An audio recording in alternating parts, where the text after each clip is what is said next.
Okay, so here's problem number 15. Assume a significance level of 0.05. Use the information to complete A and B. Here's the original claim. More than 25% of adults would erase all their personal information online if they could. So the HO, the H1. So let's write the claim. The P is more than 0.52, greater than 0.52. That's the claim. The percentage. P is not p-value here. It's percentage. The percentage of adults who would erase all their personal info online if they could is more than 50. Greater than 0.52, 52%, more than 52%. So now that's got to be the H1. Because the HO, the null hypothesis, is always equals, isn't it? So here's the claim. The claim is H1. So stated conclusion. Now the p-value, they're saying the p-value is 0.1625. That's high. So the p-value is 0.1625, greater than the significance level. So if the p is low, well, so this, if the p is low, reject the null. P is not low, the HO does not go away, right? If the p is low, the null must go, but if the p is not low, the HO does not go. So the HO does not go away. We keep the HO, and there's weak evidence. There's weak evidence that the null hypothesis is true. So we failed to reject the null. It's going to be one. Whoop, I underlined the wrong one there. Failed to reject the null. It's going to be one of those two because the p-value is greater. There we go. Greater than alpha. Next part. Without using technical terms, state a final conclusion. So we believe that the percentage of adults is equal to 52. It's not greater than 52. So the percentage of adults that would erase all their personal information if they could is less than or equal to 52. Yeah, that's true. That's what we believe. Equal to 52. No, it's not greater. We don't believe the claim that it's greater. Let's make sure. Let's check the other options. There is not sufficient evidence to support the claim that the percentage of adults that would erase all their personal information online if they could is more than 52%. Yeah, actually, no, that's the better. The B is the better answer. The reason we're not going with A, even though it's almost true, the way they say it, the percentage of adults that erase is less than or equal. Well, we do think it's less than or equal to, but there's not strong evidence for that. So it's better to say there's just not sufficient evidence to support the claim that it's more than 52. So there we go, B. Okay, number 16, significance level 0.05.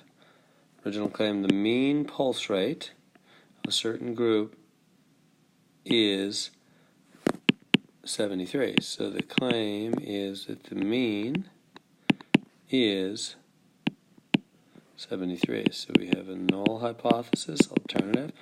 The null is always equals, so that's equals 73. That must be the claim. The alternative is the opposite. The alternative is always the opposite, so that must be not equal to 73. What's the p-value? P-value is 0.09. That is the p-value. The p-value is greater than 0.05, isn't it? It's greater than 0.05. So the p is not low. So the HO does not go away. So we keep the HO. We keep the claim. There's weak evidence that the claim is actually right. So fail to reject the null because the p-value is less. No, fail to reject because the p-value is greater. And what does that mean?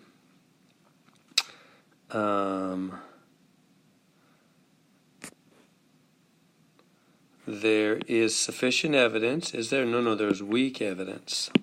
So there is not sufficient evidence to warrant rejection of the claim that the mean pulse rate is 73. Yeah, there's not sufficient evidence to warrant rejection of the claim.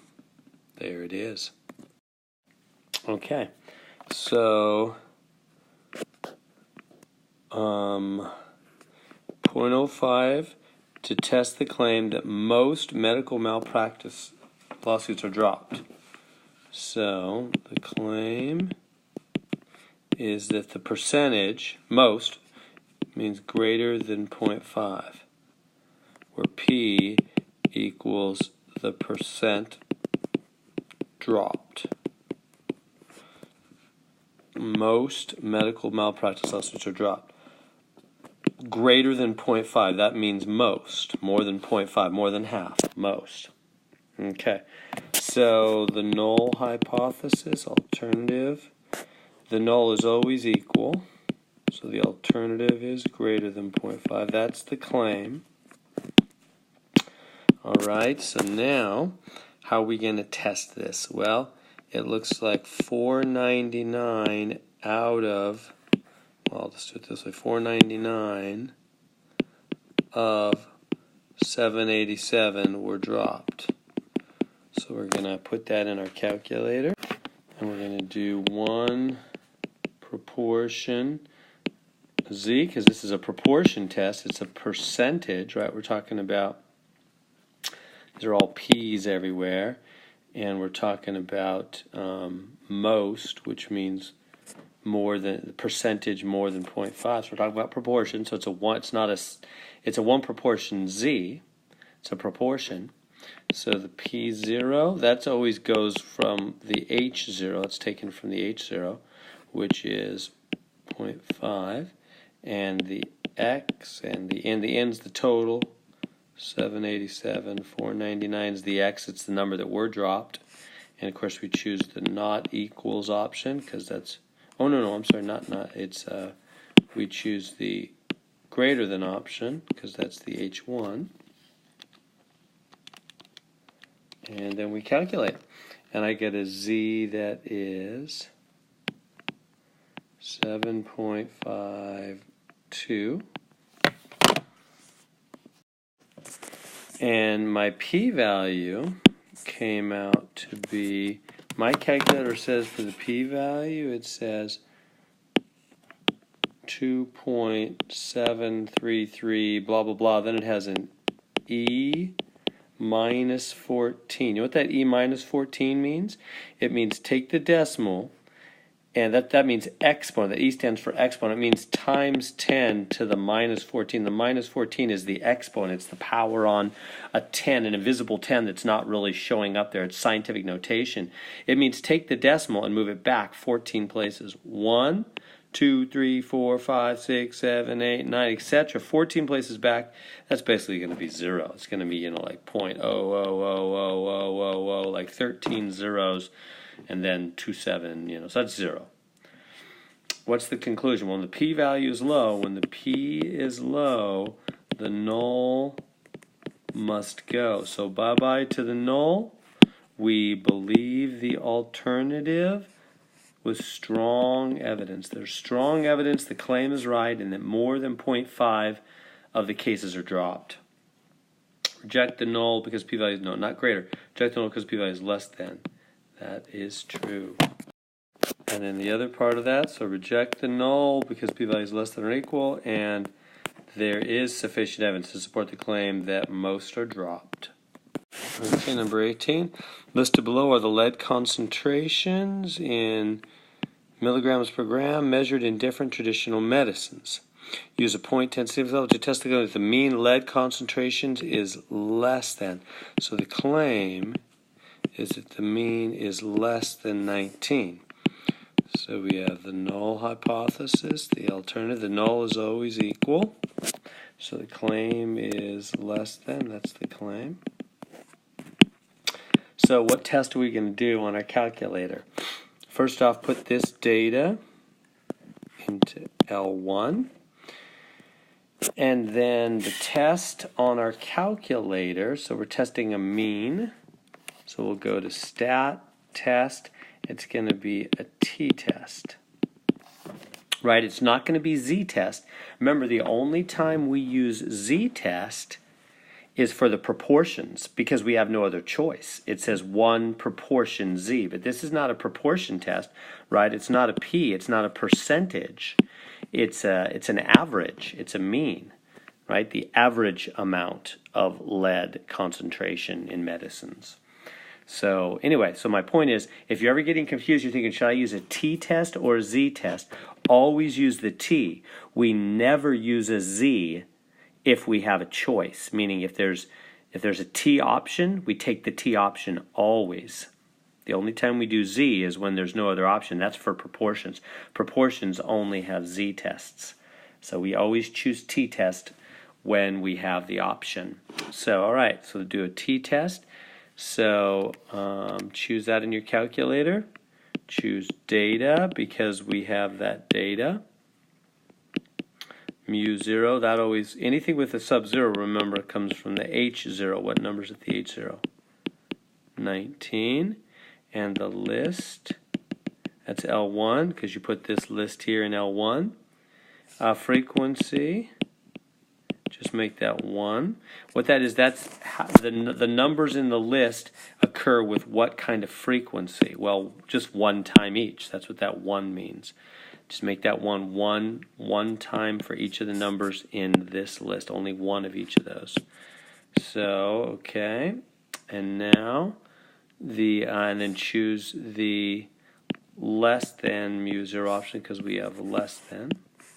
And when you hit the buttons, what I got is I got a test statistic. Let me see here. I got t equals negative 2.16. The p-value, it wants that rounded to 3 places, so I got 0.029. 0.029. Okay, that p is low, right? It's lower than it's a 0.10, so that's less than 0.10. So the p is low, then the HO must go away. So then the null goes away, we keep the alternative, and there's strong evidence for the alternative. Strong evidence for the alternative. So we reject the null. There is sufficient evidence to conclude the mean lead concentration for all such medicines. The mean lead concentration is what? Is less than 19. Strong evidence to conclude that the average amount of lead in medicines is less than 19 milligrams of lead per gram of medicine. Milligrams per gram. Okay, number 19. A simple random sample of front seat occupants involved in car crashes is obtained. Among 2765 occupants not wearing seat belts, 35 were killed. Among 7893 occupants wearing seat belts, 13 were killed. Use a 0.01 incidence level to test the claim that seat belts are effective in reducing fatalities, deaths. All right, so the claim. So what are we talking about first off? Notice all the things have two proportions, huh? P1 is the percent. Let's say proportion killed wearing seat belts, and P2 is the proportion killed not wearing seat belts. Why did I start with wearing seat belts? Well, because they did. They said 2765 were. Oh no, I'm sorry. I got it backwards, huh? Not. They started with not wearing, so I better start with not wearing, and the P2 will be killed who were wearing. Yeah, so P1 is not. So P1 is not wearing seatbelts because they started with the 2765 not wearing. seatbelts. Okay. So let's go to our calculator. We choose the, we got to write the null and the alternative first off. So the claim is that though the P1, the claim is that seatbelts are effective in reducing fatalities. That means that that those not wearing seatbelts greater deaths than those wearing. P1 not wearing, P2 wearing seatbelts. Right, so we're claiming that the proportion that die is greater for those not wearing seatbelts than those who wear seatbelts. That means seatbelts are effective, right? Seatbelts are effective because those not wearing seatbelts more often die. The number is greater that die. That's the claim. So the null is always that things are equal, and the alternative is that P1 is greater than P2. That's the claim. Let's go to our calculator. We're going to do the 2 proportion z test. Now you see when we do that, that's the only option. When we go to stats and we go to 2 proportion, there's only one option, 2 proportion z. See how there's no option for t, so we just do that, 2 proportion z. And it asks us for x1, n1, so x1 is the 35, the n1 is the 2765, right? 35 were killed out of 2765, and then x2, x2 is 13 were killed out of 7893 that were wearing seatbelts. That's group 2. Put that in, choose the greater than option because that's what we have right there in our alternative hypothesis, and calculate it. I got the z test statistic 7.44, and the p-value I got 5.016032, and then e minus 14. What does that mean? Remember that e minus, that means decimal place back 14 places. 1, 2, 3, 4, 5, 6, it's basically 0. It's going to be 0.00000, right? It's going to go way back here, 13 zeros, and then, 5, so it's 0. P-value is 0. So that p-value is very low. P is low, so that means the HO must go. So the null must go. So we believe the H1. So this is the p-value is the percent chance that this event would occur. So if would occur naturally, would just happen on its own. The percent chance that it would just happen randomly, that there would be more people dying who were not wearing seatbelts. So it's really, really low. It's a very rare event. So we believe the alternative. So there it is. P1's greater than P2. Okay, so the p-value is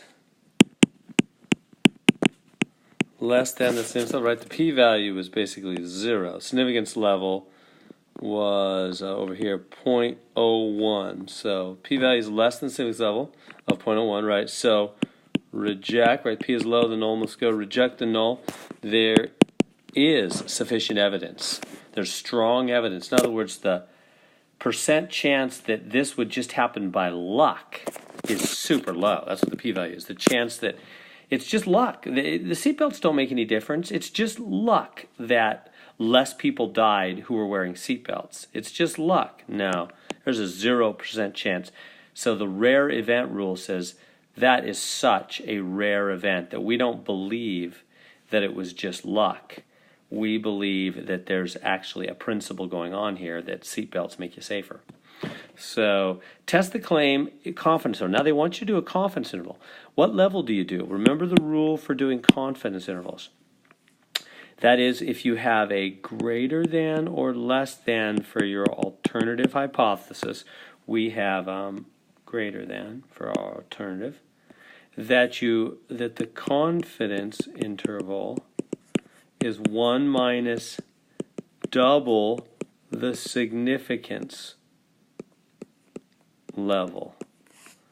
And if your alternative hypothesis is not equal, it's just 1 minus the significance level. You don't need to double it.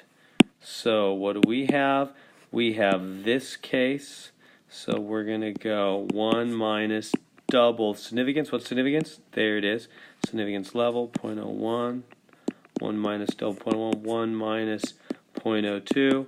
0.98% confidence interval. So in other words, a 98% confidence interval is going to give you the same region that your 0.01 significance test does for greater than or less than. In our case, it was greater than. So do a 0.98% confidence interval. So choose the 2 proportion Z interval, because we're talking about 2 proportions here. Let's go to your stat test, do 2 proportion Z interval, and choose, it'll already have the same x1 n1, x2 n2. Choose your C level, 0.98, and calculate, and here's the numbers I got. They want you to round to 3 places, so 0.006 and 0.016. All right, so what does that mean? That means that P1 minus P2, what is P1 and P2? P1 is the proportion not wearing seatbelts, the proportion that die not wearing seatbelts. P2 is the percentage wearing seatbelts. So P1 minus P2, that is greater than 0, isn't it? You see if P1 minus P2 is greater than 0, that's the same thing as saying P1 is greater than P2. You know what I mean? If you subtract, what if one number is bigger than another, and you subtract them, if the bigger number's in front, right? This number is greater than the other number. If the bigger number's in front, when you subtract them, you get something greater than 0, something positive. When you subtract 2 numbers and the number in front's bigger, right? You subtract these 2 numbers, and the number in the front here is bigger, then when you subtract them, you get an answer that's greater than 0, meaning positive. And we already proved that the number in front is bigger, P1's bigger than P2, right? That was our conclusion right here. P1 bigger than P2. So if you subtract them, you're going to get greater than 0. That's what the confidence interval is showing us, that the subtraction, P1 minus P2, is something between 0.06 and 0.016, which is all positive numbers, all greater than 0. 0 is not in that interval, right? Is that making any sense? Let me go to a fresh screen here. 0.006 and 0.016 was our conclusion. So if you did that on a number line, you'd say here's 0, here's 006, here's 016. So notice 0 is not in this interval.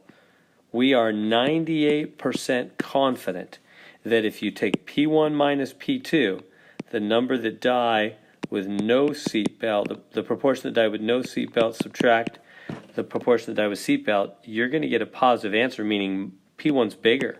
If you subtract 2 things and it comes out positive, right, that we're 98% confident that the real difference is somewhere between 0.006 and 0.016, meaning it's positive number, meaning we're 98% sure that the true percentage difference is somewhere in that region, meaning 0's not in there, so P1 is greater. Same kind of conclusion. We're very sure that the percentage that die not wearing a seatbelt is higher. What is the conclusion? Because the confidence interval limits do not include 0, right? 0 is not in that interval. 0 is not in there. That interval does not include 0. It appears that the two fatality rates are not equal. You see, if they were equal, if P1 equaled P2, what happens if you subtract two things that are equal? They'd be 0. The difference would be 0. But not wearing a seatbelt and wearing a seatbelt, the difference did not come out 0. 0 is not even in the interval. We're 98% confident that there is a difference that's positive. It's not 0. So those two things are not equal. Because the confidence interval limits include only positive values, it appears that the fatality rate is, for those not wearing seatbelts, greater for those not wearing seatbelts. Because it's positive, right? Because the first number's bigger. And you subtract them, it comes out positive. This is a positive region. These are all positive numbers. That the first number must be bigger. If you subtract two things and it comes out positive, the first number is bigger, which is a number not wearing seatbelts. What does this suggest about the effectiveness of seatbelts?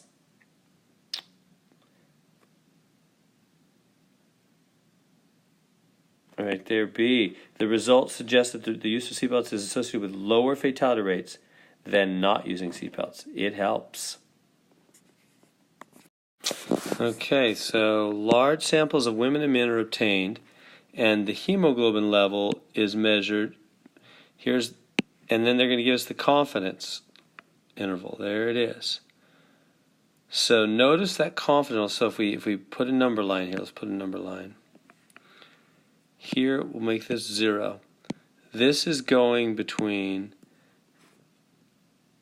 negative 1.76 and negative 1.62.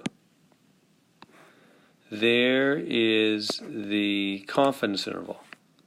Say 95% confidence interval is between negative 1.76 and negative 1.62. And that is mu1 minus mu2. That's women minus men. It says up there. Population 1 is women, and men is population 2. So there we go. So what does that mean then? If you subtract two things, and you get an answer that's what? Negative, right? It's between negative 1.76 and negative 1.62, so it's in the negative territory. If I subtract two things and the answer comes out negative, what is that? Which number is bigger, the first number or the second number? Look at numbers. If you subtract those two numbers, you get negative 2 as the answer, because why? The second number is bigger, right? So if you subtract two things and the answer is negative, that's what they're telling us. Mu1 minus mu2 is negative. It's in this negative territory, but we're 95% confident. It's in the negative territory between negative 1.76 and negative 1.62. So it's negative, meaning the men number is bigger. Men have more hemoglobin than women. So because the confidence interval does not include 0. 0 is not in there, so they can't be equal, right? If I subtract two things and it comes out 0, that means those numbers are equal. That's the only way you can subtract two things and get 0, is if those numbers are equal. So these numbers are not equal because 0 is not in the interval. Here's 0 way over here. 0 is not in that interval. So those two numbers that we're subtracting must not be equal. They must be different, with the second number being bigger. It appears that there is a significant difference between the men and the women, right? Because 0 is not in there. If 0 was in there, if you subtract them and get 0, they could be equal. But 0 is not in there. They're not equal. There is a significant difference. Here's our answer. There's a 95% confidence interval.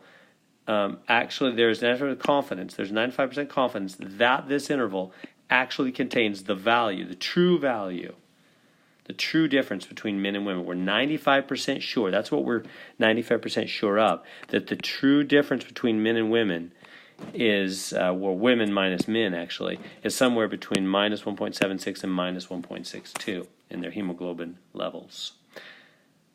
Part C, express the confidence interval. If you put men first and then women, if you reversed it, so we had women minus men, kind of like 7 minus 9, it was coming out negative. If you reverse it and put men first, what's going to happen? It'll just change that number to positive, won't it?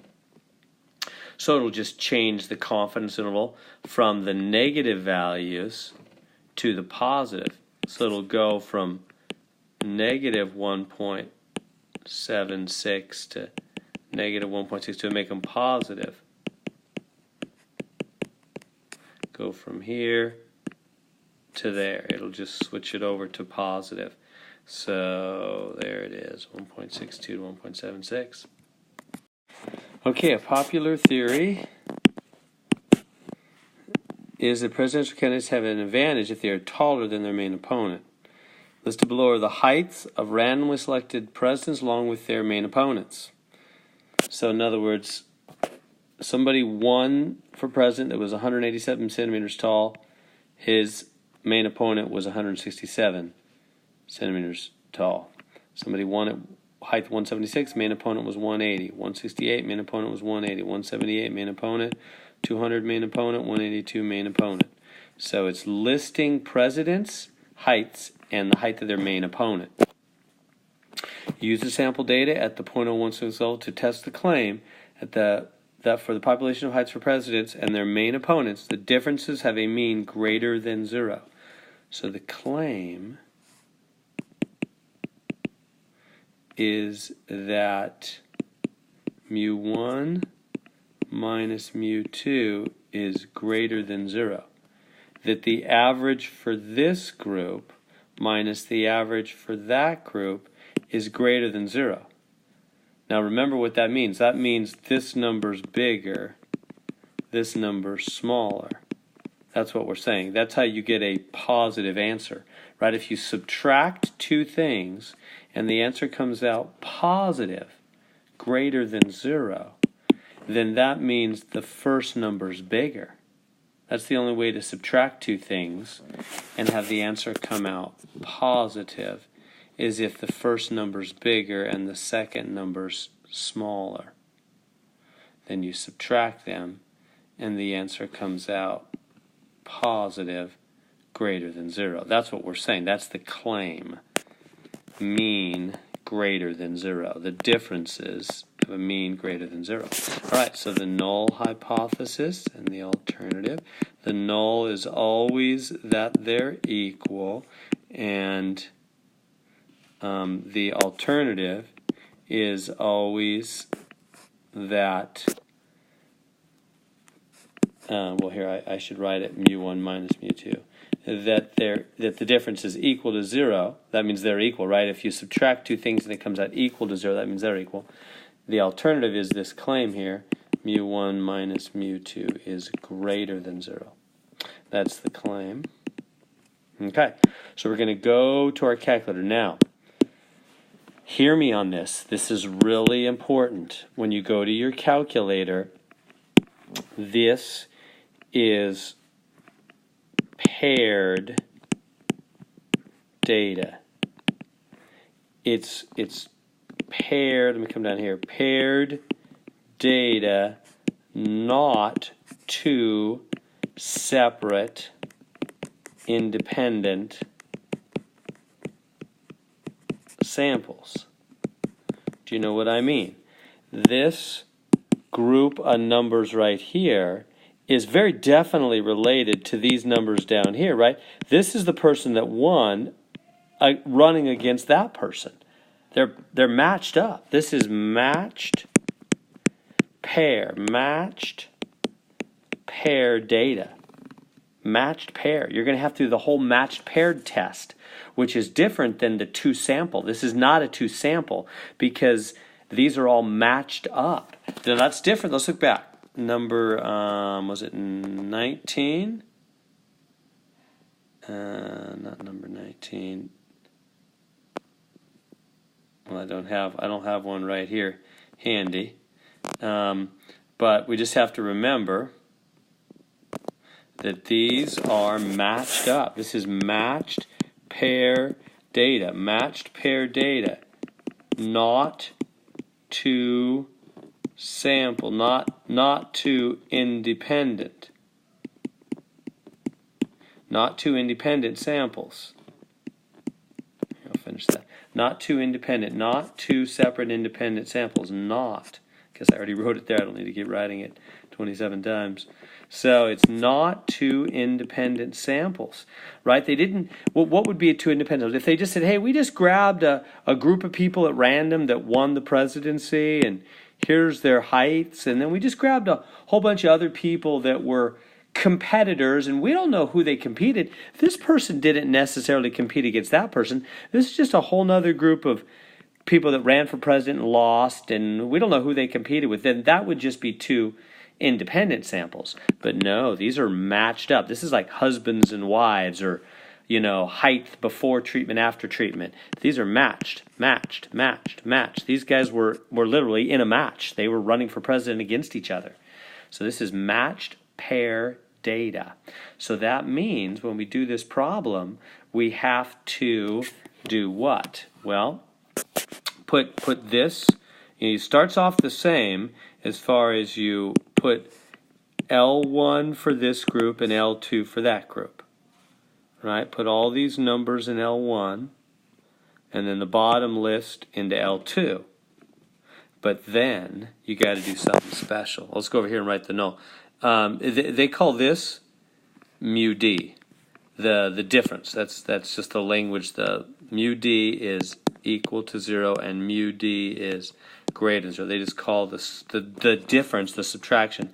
They call that mu sub d greater than 0, mu sub d equals 0. The difference is equal to 0. The difference is greater than 0.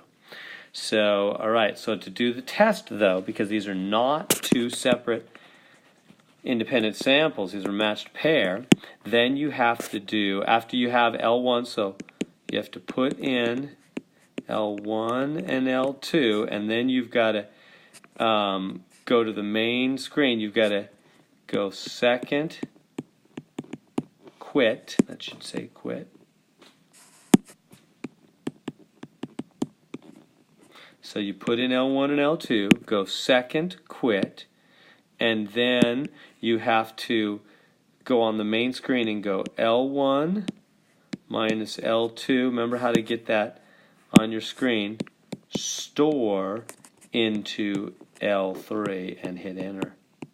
So you just put the differences, the subtraction, L1 minus L2, L1 minus L2, put it into L3. The data's all in L3 now. And now, using L3, we're going to do the study. Now, the test you use, you go to Stat, and the test you're going to use is just a normal t-test, not a two-sample.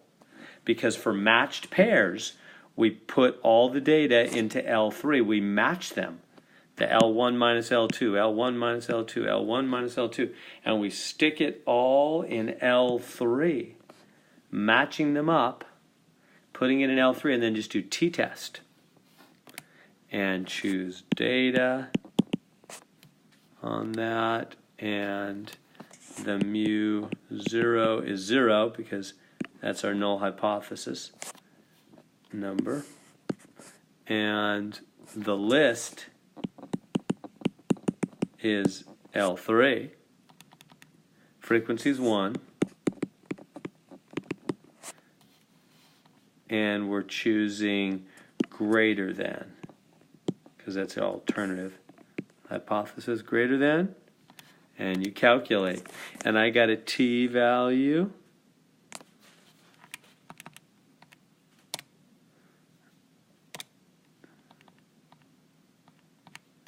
I got a t-value 0.77. And a p-value 0.238.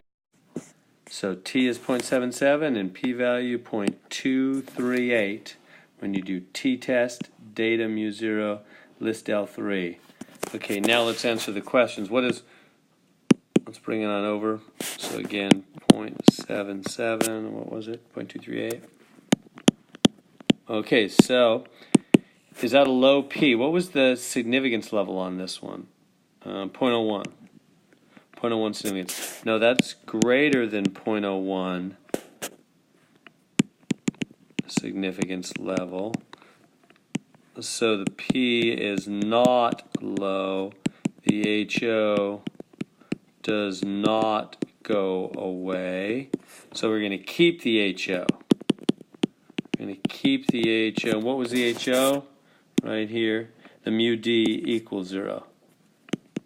The mu D equals 0. The difference is 0. We're believing, I'll write it both ways, we're believing that mu1 minus mu2 equals 0 or mu D equals 0. Same thing. And there is, we're keeping that. That's weak evidence, though. Whenever we keep the null, it's weak evidence. All right, so what's the conclusion? Since the p-value is higher than or greater, I think they say greater than, yeah, there it is, greater than the significance level, failed to reject, right? Fail to reject. The null, there is not sufficient evidence. There's weak evidence. There's not sufficient evidence to support the claim that the presidents tend to be taller than their opponents. Now so we don't believe it. There's not strong evidence. There's not strong evidence that the presidents are taller than their opponents. Now let's do a confidence interval, and they again say that we want to do which confidence level. Remember how it works. We take 1 minus double the significance level. So 1 minus 2 times 0.01, that was the significance level. And that's 1 minus 0.02, 0.98. So now do a 98% confidence interval. That's going to be a T interval. So go to, under your stat test, go to T interval. Again, it's not two sample. We're not doing two sample. On a matched pair problem, you don't do two sample. Do a T interval, choose data L3, data L3, frequency is 1, 0.98 is the confidence level, calculate it. I got minus 14.1 to 22.4. Okay. What feature of the confidence interval leads to the same conclusion? Since the confidence interval contains, let me go to a fresh screen here. So it was minus 14.1. So it's minus 14.1 to 22.4. Since the confidence interval contains only, well, let's see. Let's take a look at this confidence interval.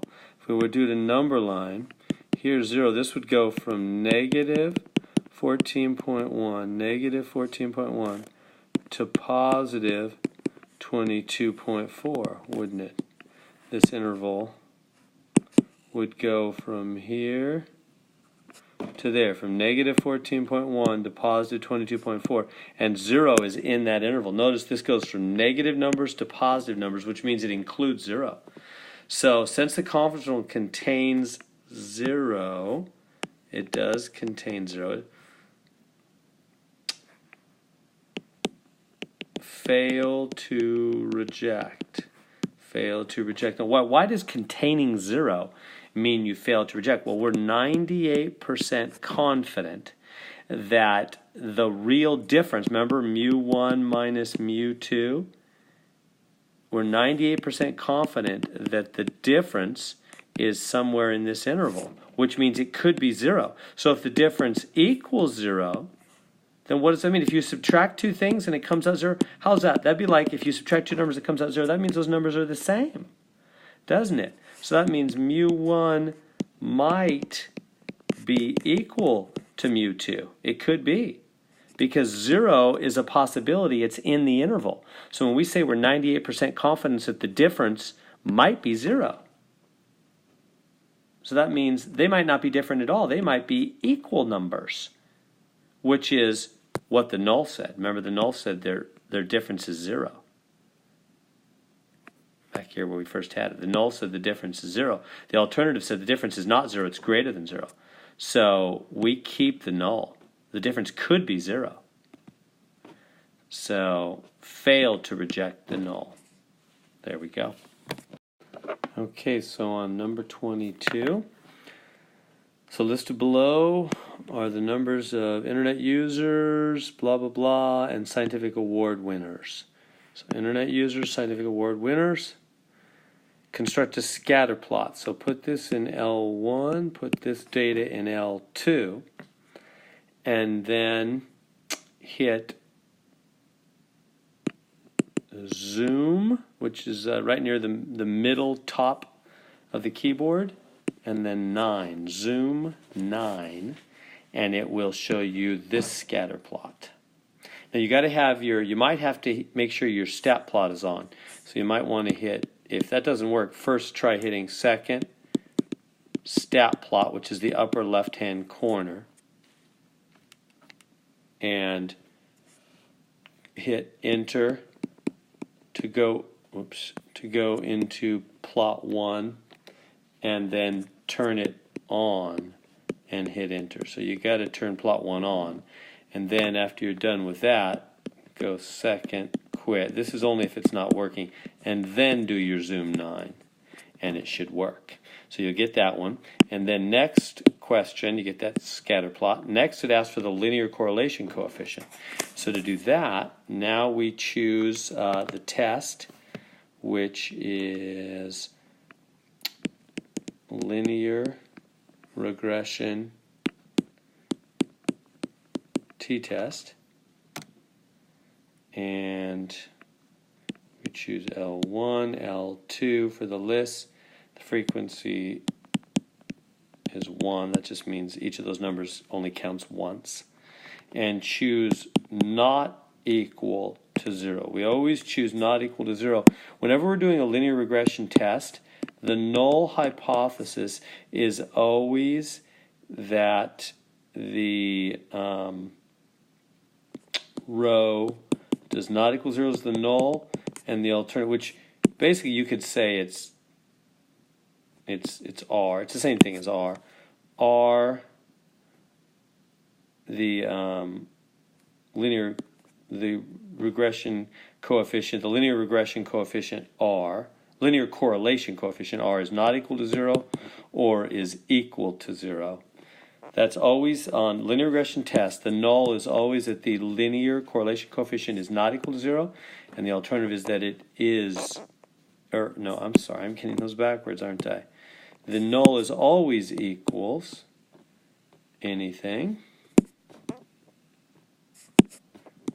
and the alternative is not equal to 0, not equal to 0, which means there is a linear correlation. That's what we're right.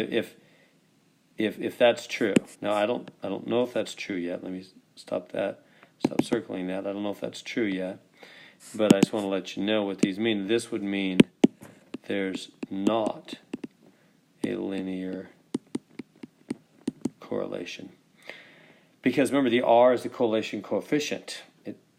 When it's closer to 1, that tells us there's a linear correlation. So when it's 0 or close to 0, there's not. All right, so when you do that, you hit the buttons on your calculator, you get R equals, I got 0.811. Down here they want me to write the null, which is that this thing is equal to 0, not equal to 0. Okay, let's go on with that. Again, this is equal to 0, not equal to 0. This is 0.811. The test statistic is 2.7 0.078 rounded to two places, and the p-value is 0.050. Now, what was the level? It was 0.01. So that's actually greater than 0.01, isn't it? So the p is not low enough, it's greater. So the HO does not go away.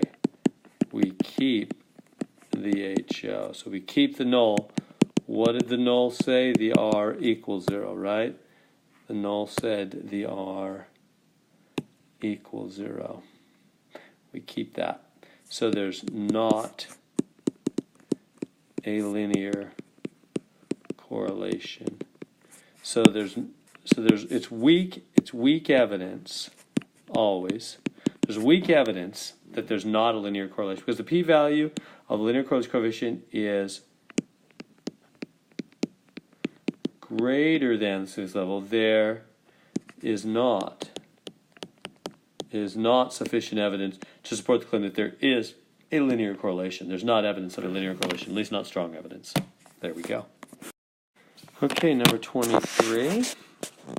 We're looking at the data shows bug chirp information. So the chirps in a minute, the bugs are chirping, and the temperature. So how fast the bugs chirp predicts the temperature outside is basically this problem. Okay, so they want you to do regression. So put this in L1, put this in L2, and then go to stats, choose linear regression t-test. L1, L2 for your information. And well, you might not do a column. That's however you put it in. It's L1 and then L2, and always choose the not equals and calculate. And then it wants the regression equation. What's the regression equation? Well, that's the y equals a plus bx, and the a, it tells me, is 35. Round the constant to two places, 35 point. Now I got 5.5 when I did it, but they say in the answer it's 35.56. So watch out on this one. You might have to, I don't know why the TI calculator and the answer key might come out different in the last spot. So be careful on the rounding there. And then they want the x coefficient right here, what goes next to the x, to be rounded to 4 places, they say. So I got 0.0437. Okay, that was the B on my calculator. That one did come out right. Okay, so now it tells me to the best predicted temperature at 3,000 chirps. Well, remember how this works. Sometimes you're supposed to use the equation, and sometimes you're not. Should I use, on this problem, should I use the equation a plus bx and plug in the 3,000 for x? This equation right here. Should I use that linear equation? Use the equation only when the p is less than 0.05, only when the p is low. Because when the p is low, there's strong evidence that there really is a linear relationship. Only when the p is low, because that is strong evidence of linear correlation. Right? When the p is low, that's strong evidence of a linear correlation, and so you should use the linear equation. So what is our p-value here? Well, if you look, the p-value, here I'll have to do it again on mine. I got a p-value. My p-value came out 0.005, so 55. So that is indeed a low. So that's low. That's low, so use the linear equation. So that P is low, so yes, use the linear equation.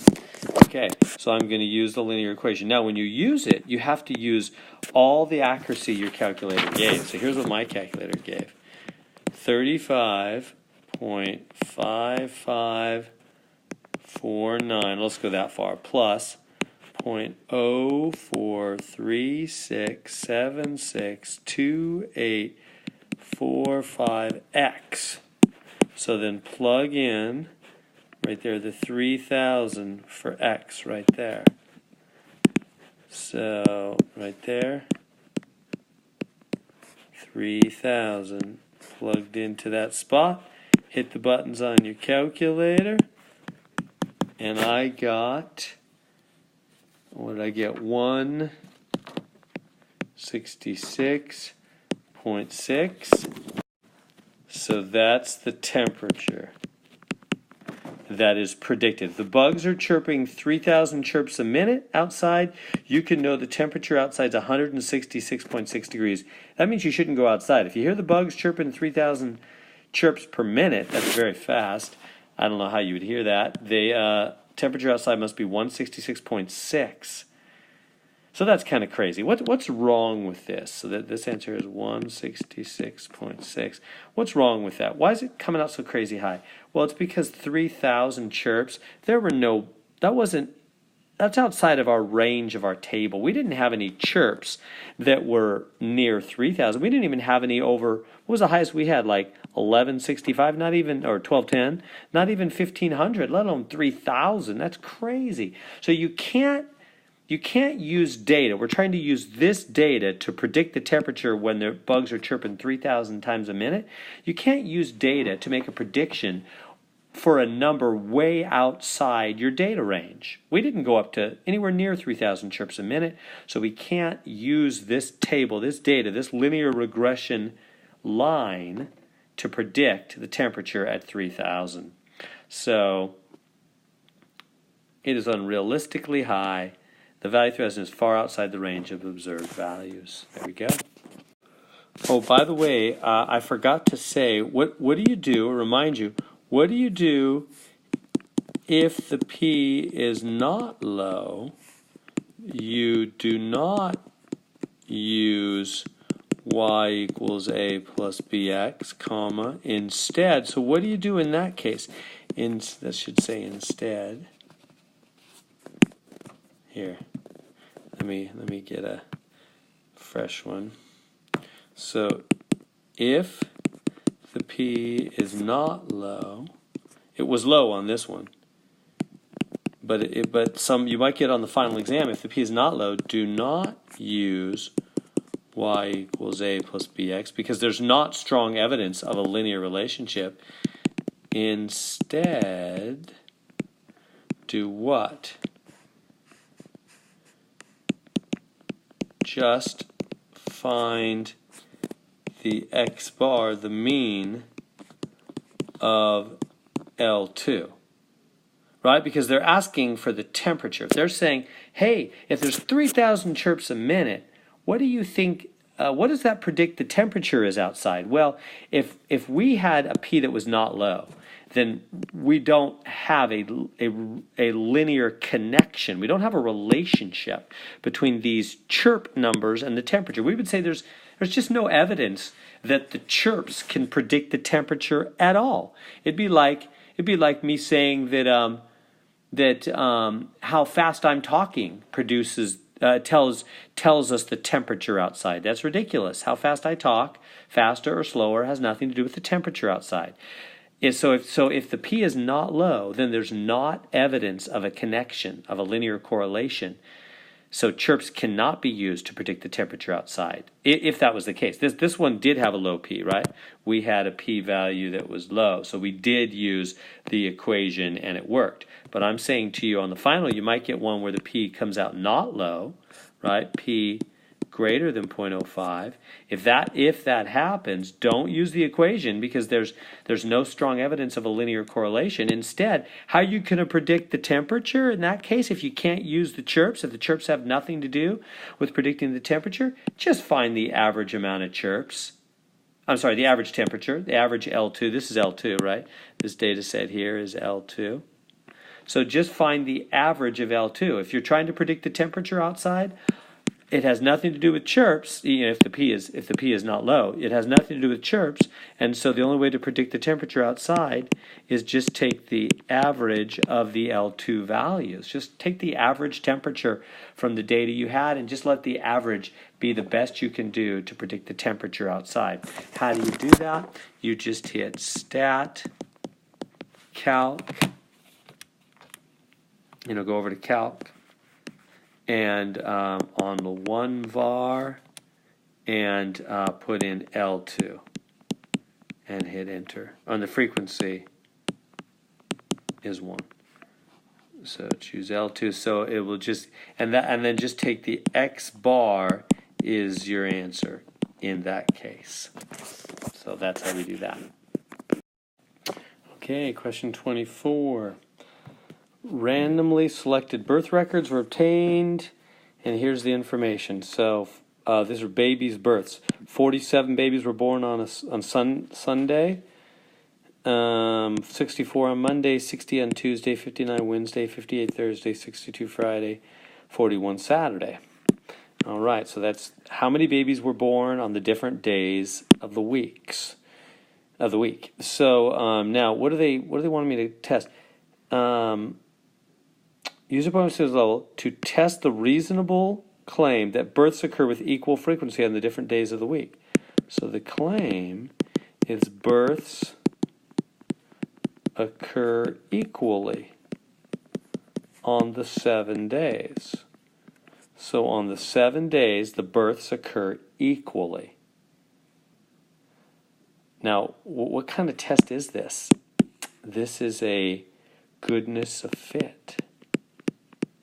Because they want me to see if the observed, this is the observed data, fits with what we would expect. So in other words, what's the expected data? What would you expect if the births occur with equal frequency, equally on the 7 days? Well, if you take the total, if you add all these numbers up, the total is 391. If you add them all up just on your calculator, 391 babies, total babies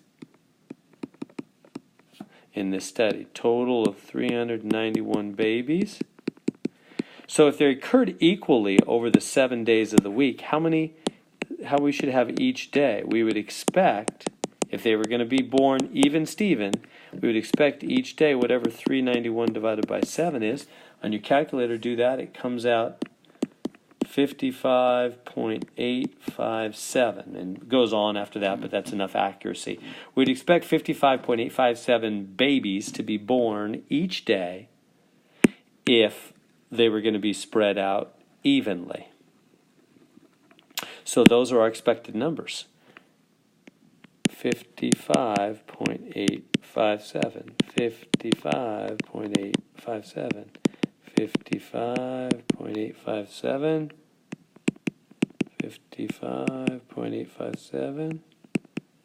55.857, 55.857, 55.857. So you put those in to L2. So there's your data. There's L1, L2. Put that into your calculator. The observed data always goes in L1. The expected data in L2. Put that in. Now, what's the null and alternative? The null is that the two data sets fit. And the alternative is they do not fit, meaning at least some category is different. Monday, Tuesday, whatever, something's different. They say births occur same frequency, meaning the babies are born same frequency and the do not fit means at least one day is different. That's another way you could put the same thing. So the two data sets fit, meaning what we observed, how many babies were actually born each day versus what we expected if they were equally spread out every day. Fit, meaning they have the same frequencies. The babies are being born with close enough to the same frequency to where we believe that they actually are being born equally spread out, or they do not fit because at least one day is different. So you do this on your calculator, so you put in L1 and L2, and then, here, let me go over here and put it in for us. So you put in L1 and L2, and then we're going to do a chi-squared. You go to your stats, you go to chi-square GOF test. That's if you have a TI-84. I'll show 83 in just a minute. You choose that. The observed will be L1. The expected is L2. The DF, that's degrees of freedom. That's the number of categories minus 1. How many categories? There's 7 categories. 7 minus 1, 6. Put in degrees of freedom 6 and calculate. Now, if you don't have a TI-84, if you have a TI-83 and I gave you the program, then you just go to PRGM, program, and you choose the chi-GOF program and hit enter. And it'll just do it automatically. It's even easier. You don't have to put in anything else. And so it'll give you the information. And so this is fit. Well, here, we'll go back now. So, where are we? Here we are. So the chi-square I got was 7.785. The p-value is 0.2543. So what is our conclusion? The p is not low, right? It's not less than 0.05, certainly not less than 0.01. The significance level, p is not low. The HO does not go away. We keep the HO, which is that the two data sets fit. It's weak evidence, but we keep it that the two data sets fit, meaning they have close enough to the same frequency, even though that looks a little different. That looks a little different too. That looks pretty different. These are close. These are close. Anyway, we say, hey, they're close enough. At least there's not strong evidence that they're different. We agree the two data sets fit. They have close enough to the same frequency. There's weak evidence. At least there's not strong. So we failed to reject the null. There is insufficient evidence to warrant rejection of the claim that births occur with equal frequency. We can't reject that claim. We keep it because there's not strong evidence on that. Here it is. So again, the p-value 0.2543. So we failed to reject the null. But look at the data for a minute. Which days had the least babies born? Saturday 41, Sunday 47. All the rest of days have more. Why do you think that is? Because not all babies come when they want. Sometimes you have inducing labor with a drug called Pitocin, or C-section, where they remove the baby. So it's induced, or C-section births are scheduled during the week whenever possible. They don't want to put them on the weekend. So they put them in the week, so that's why the weekend numbers are lower. Okay, so study of seatbelt use. Users and non-users yield the following data. Here's the data. Basically, this has to do with smoking and wearing seatbelts. So here, wearing seatbelts, don't wear seatbelts. Number of cigarettes smoked per day. So people that smoked 0 cigarettes a day, 195 of them wore seatbelts, 157 did not. Among those who smoked 1 to 14 cigarettes, 20 wore seatbelts, 24 did not. And then we go up the line to people smoking 35 and more cigarettes per day, 5 wore seatbelts, 12 did not. What are we testing here?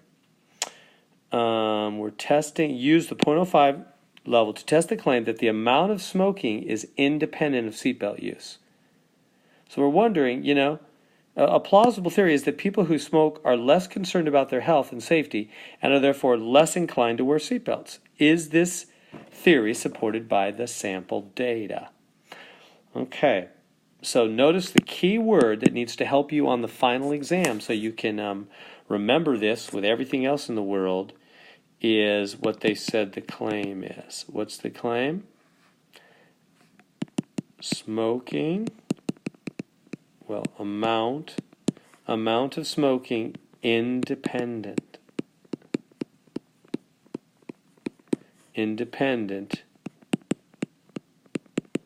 of seat belt use. Amount of smoking independent. There's the key word. It's a test of independence is what it is. It's a chi-square independence test. So these are, so when there'll be one of these on the final. You'll see the word independent. We're trying to find out if wearing seatbelts or not wearing seatbelt has any relationship with people who smoke more or less. Do people who smoke more tend to wear seatbelts less, or or are they just independent of each other? They have no relationship. Do they depend on one another, or are they independent of one another? So on these tests, the null hypothesis is always that the two things are independent. So that's the amount of smoking is independent of seat belt use, and H1 is that they're not independent of each other. It's always how we do a chi-square independence test. So let's see which one is that. The amount of smoking is independent of seatbelt use. The amount of smoking is not independent. There we go. All right, so what do you do? How do you do this one on your calculator? So you have to put this in as a matrix. Let's go to this other page. So the way you do this one now is you go second matrix, which is on the left side of the TI. Go over twice to edit and hit enter. And then put in the size. What's the size of this matrix? Here's the matrix we're going to put in. It's this one right there. So that's, you go down first. It's 2 down and 4 across. So you put in 2 by 4. You always go down first, then across. 2 by 4. Hit enter. And then put in the actual matrix, which is the, so you have to enter the matrix, that matrix, put that in, and when you and hit enter at the end, and then go second quit. You've got to quit out of that once that matrix is in there. Quit is at the above the mode key.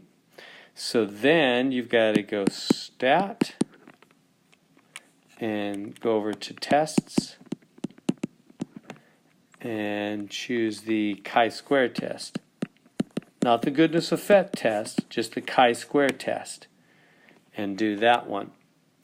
And just, it'll have you put in there, it'll already have matrix A, matrix B, don't worry about that. That's all automatic and good.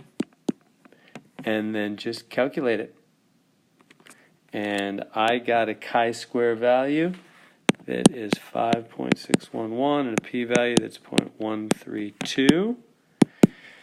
All right, 0.05 seems level, that is greater than 0.05, so the p is not low, the HO does not go away. All right, the HO is, p is not low, the HO does not go away. We keep the HO. What was the HO? The amount of smoking is independent. There's weak evidence. We keep it. it looks like the amount of smoking is independent, has nothing to do with seatbelt use. So there's not strong evidence that smoking affects seatbelt use. It seems like it's independent. They don't affect each other. People who smoke more don't wear their seatbelt less. It doesn't seem like, there's not strong evidence that they do. So there is not sufficient evidence to reject the claim that the amount of smoking is independent of seatbelt use. The theory is not supported. That's right, that theory was not supported.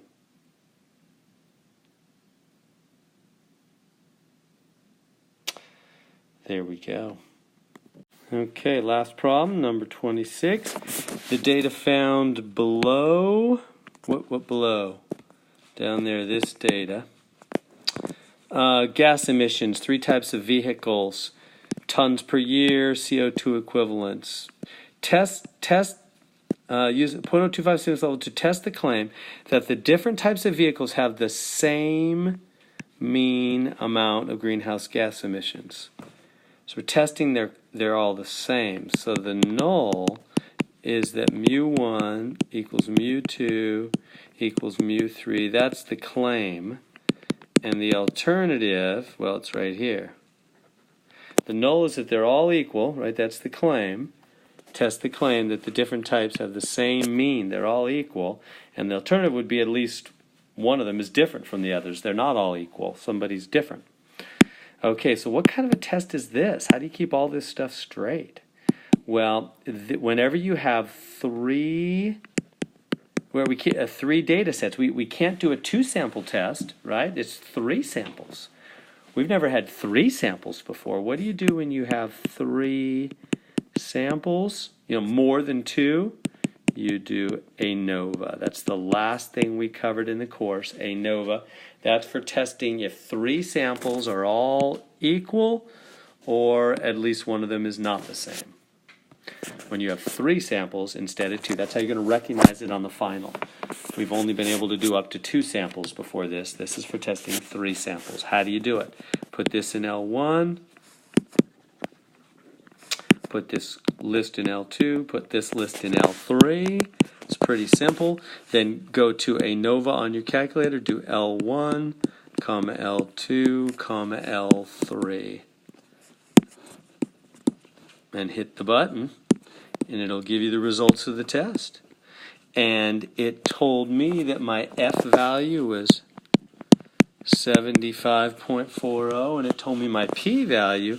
I got that crazy thing again where you get 4.486 E, blah, blah, blah, E minus 11, which means, take the decimal, go back 11 places, 1, 2, 3, 4, 5, 6, 7, 8, 9, 10, just bunch of zeros. So it's basically 0. So the P value is 0. So the P came out super low. The P is low. The HO must go away. So the null goes away. What's the null? Cross out the null, believe the alternative. At least one of the means is different from the others. So these are not, the average from these 3 types of vehicles are not all equal. The null must go. They're not all equal. At least one is different from the others. That's our conclusion. There's strong evidence that they're not all equal.